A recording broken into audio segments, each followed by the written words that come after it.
In today's video, I'm going to teach you how to delete files on the OneDrive. We'll walk through deleting a file from your OneDrive on the web and then permanently removing it from the recycle bin so you can free up space and keep things tidy. First, open your web browser and go to Microsoft's OneDrive page. This is the official cloud storage site where your personal files are stored online.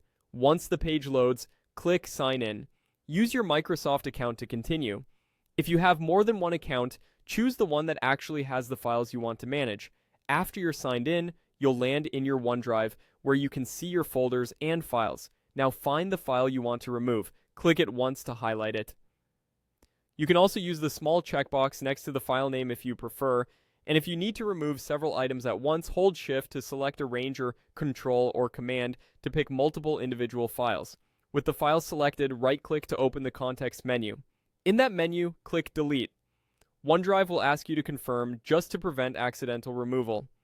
Click Delete again to send the file to the recycle bin. At this point, the file isn't gone forever yet. It's simply moved out of your main OneDrive and into the recycle bin, which is great if you change your mind.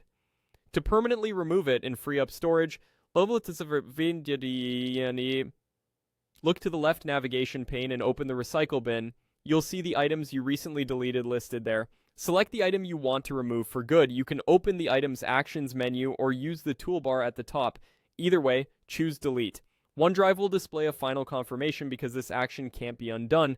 Click Delete again to permanently erase the file from your cloud storage.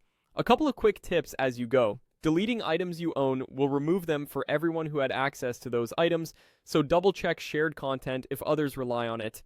If the file was shared with you but owned by someone else, you may only be removing your shortcut or access rather than deleting the owner's copy. And if you realize you deleted something by mistake before permanently removing it, you can always return to the recycle bin and restore it.